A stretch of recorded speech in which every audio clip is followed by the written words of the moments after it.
أفلا يتدبرون القرآن ولو كان من عند غير الله لوجدوا فيه اختلافا كثيرا.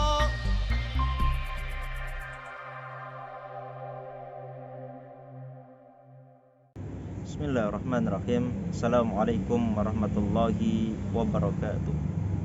Alhamdulillah, salatu wassalamu ala rasulillah, wala hawla wala quwata illa billahil aliyyil azim. Saudaraku yang dirahmati Allah subhanahu wa ta'ala, ada beberapa ayat yang patut dicermati saat kita ingin belajar Al-Quran. Allah subhanahu wa ta'ala berfirman, Rabbana wab'ath fihim rasulan minhum yatslu 'alaihim ayatika wa yu'allimuhumul kitaba wal hikmata wa yuzakkihim innaka antal azizul hakim.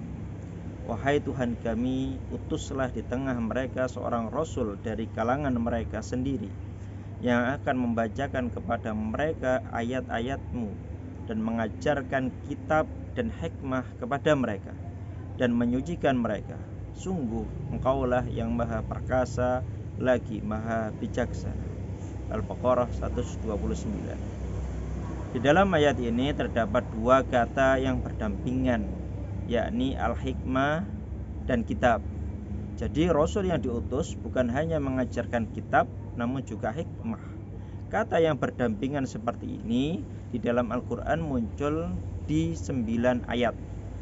Kata al-hikmah jika berdiri sendiri muncul 232 kali, sedangkan al-hikmah muncul 28 kali. Sebagaimana yang sudah kita ketahui, kitab adalah Al-Quran itu sendiri. Ini didasarkan pada ayat Dzalikal kitabu la raiba fihi hudal lil muttaqin. Kitab Al-Quran tidak ada keraguan padanya, petunjuk bagi mereka yang bertakwa. Al-Baqarah ayat 2. Jika Alkitab adalah Al-Quran, terus apa itu Al-Hikmah? Saudaraku yang rahmati Allah subhanahu wa ta'ala, sebenarnya Allah menurunkan Al-Quran dalam dua bentuk. Yang pertama berupa bacaan yang dapat dibaca, ditulis, difahami, bahkan dihafalkan. Yang kedua berupa al-hikmah yang bentuknya abstrak, yakni kandungan makna yang terdapat dalam suatu ayat bahkan kata. Itulah mengapa Al-Quran diturunkan secara berangsur-angsur. Jika Al-Quran hanya berupa teks saja, maka Allah dapat menurunkannya sekaligus.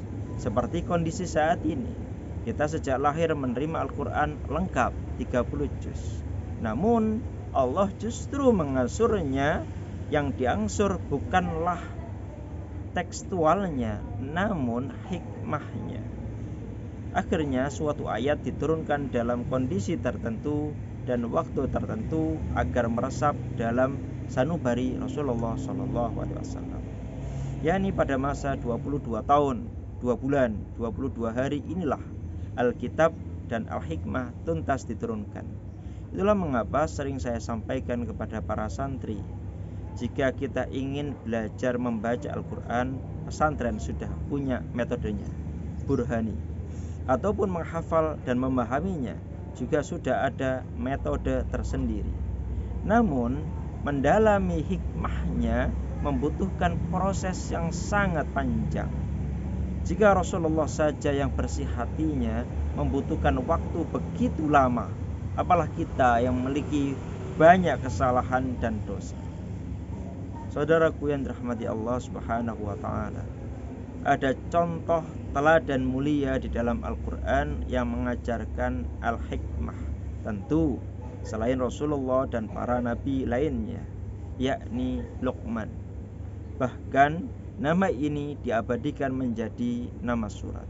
Walaqad atayna Luqmanal hikmata anishkur lillah wa may yashkur fa innama yashkuru li nafsihi wa man kafara fa innallaha ghaniyyun hamid. Dan sungguh telah kami berikan hikmah kepada Luqman, yakni bersyukurlah kepada Allah. Dan barang siapa bersyukur kepada Allah, maka sesungguhnya dia bersyukur untuk dirinya sendiri. Dan barang siapa tidak bersyukur atau kufur, maka sesungguhnya Allah Maha Kaya lagi Maha Terpuji.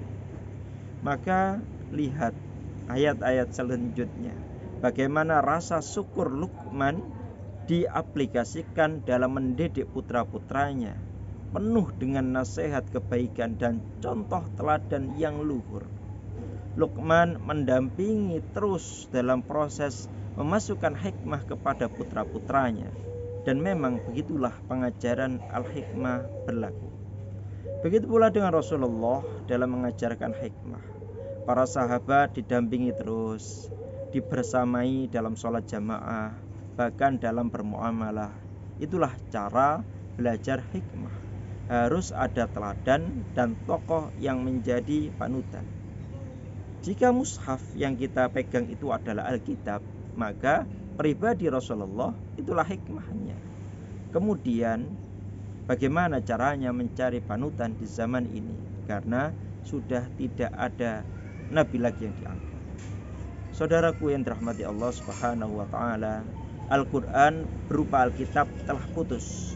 Semuanya tuntas tersampaikan. Bagaimana dengan al-hikmah?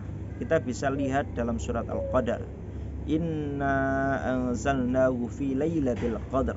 Sesungguhnya kami telah menurunkan Al-Qur'an pada malam Al-Qadar. Al-Qur'an di sini adalah Alkitab dan Al-Hikmah. Pada malam Lailatul Qadar tanazzalul malaikatu warruhu fiha bi'izni rabbihim min kulli amr. Salamun hiya hatta matla'il fajr. Pada malam itu turun para malaikat dan ruh Jibril dengan izin Tuhannya untuk mengatur semua urusan. Sejahteralah, salamun, sampai terbit fajar. Qadar ayat terakhir. Dari sini kita belajar jika malam Lailatul Qadar turun setiap tahunnya, berarti Al-Quran juga turun tiap tahun. Namun Alkitab sudah tuntas, maka Al-Hikmahlah yang turun setiap tahunnya.